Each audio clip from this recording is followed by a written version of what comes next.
Bonjour tout le monde, nous voilà en 1959 avec la sortie du premier film indien en cinémascope. J'avais juste envie de le dire pour le nom. Kagaz Kepool de Guru Dutt. C'est aussi le début de la nouvelle vague avec des réalisateurs comme François Truffaut, Jean-Luc Godard, Robert Bresson ou encore Claude Chabrol. Pour les naissances cette année, du côté des réalisateurs, nous avons Luc Besson et Sam Raimi. Du côté des comédiennes, Emma Thompson ou encore Rosanna Arquette. Pour les acteurs, Sean Bean, l'acteur très connu pour ne pas beaucoup survivre dans ses films, ou encore Kevin Spacey et Val Kilmer.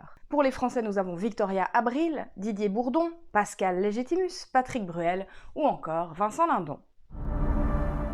3 décès importants cette année-là. Ethel Barrymore, la sœur des 2 frères Barrymore qui sont déjà décédés précédemment. Engagée par la MGM en 1932, elle joue principalement des rôles secondaires. Elle gagne d'ailleurs l'Oscar de la meilleure actrice dans un rôle secondaire dans le film Rien qu'un cœur solitaire en 1944 où elle joue la mère de Cary Grant. Et elle refuse la demande en mariage de Winston Churchill, à cette époque-là, encore jeune politicien en vogue aux USA.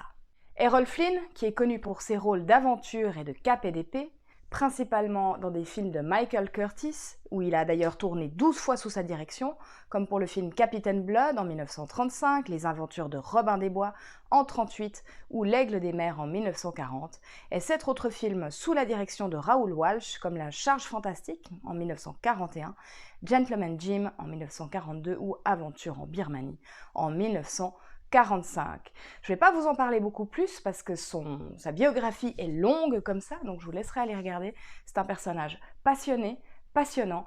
Et pour la petite anecdote, je voulais juste ajouter qu'il avait gagné la Sour Apple, je ne sais pas comment on dit, en 1943 et en 1948 au Golden Apple Awards pour le prix de l'acteur le plus difficile à vivre. C'est aussi l'année où le grand réalisateur et producteur Cecil B. DeMille nous quitte. Il a d'abord été acteur en 1900 pour fonder sa propre maison de production avec Jesse L. Lasky et Samuel Goldwyn, qui était une société de production cinématographique qui était l'ancêtre de la Paramount. Et il réalise en 1914 le premier long métrage tourné à Hollywood, Le mari de l'Indienne. Il devient l'un des réalisateurs les plus importants du cinéma muet dans les années 20 et aussi le réalisateur le plus important de l'âge d'or du cinéma américain. Il a réalisé, entre autres, sous le plus grand chapiteau du monde, Samson et Dalila, Cléopâtre ou encore Les 10 commandements.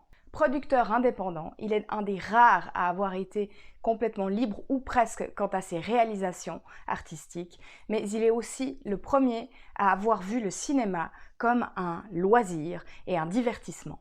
4 prix importants. En 1950, il reçoit un Oscar pour l'ensemble de sa carrière.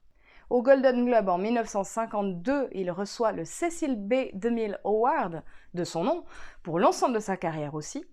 Au Golden Globe en 1953, meilleur réalisateur pour Sur le plus grand chapiteau du monde. Et la même année aux Oscars, pour le même film, il reçoit l'Oscar du meilleur film. Place maintenant aux Oscars.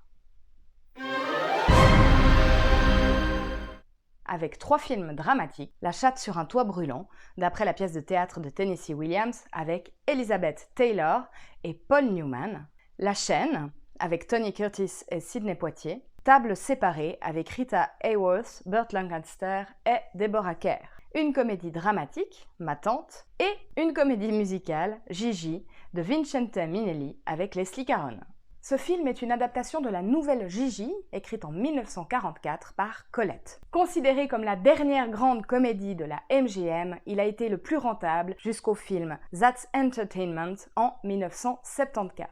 Le film a remporté ses 9 nominations, ce qui est resté un record jusqu'en 2004, lorsque Le Seigneur des Anneaux, Le Retour du Roi, a gagné ses 11 nominations. Gigi a été un des premiers films à être tourné en extérieur et surtout à Paris. Souvenez-vous pour un Américain à Paris qui n'avait reçu que 2 autorisations de faire des plans de loin de cette ville. Une des scènes principales a été filmée au Maxim's, le restaurant Belle Époque. Malheureusement, à cause des miroirs, on voyait tout l'équipement en coulisses. De retour en Californie, ils ont dû recréer tout le restaurant pour retourner la scène car le scénariste n'était pas content de la réalisation à Paris.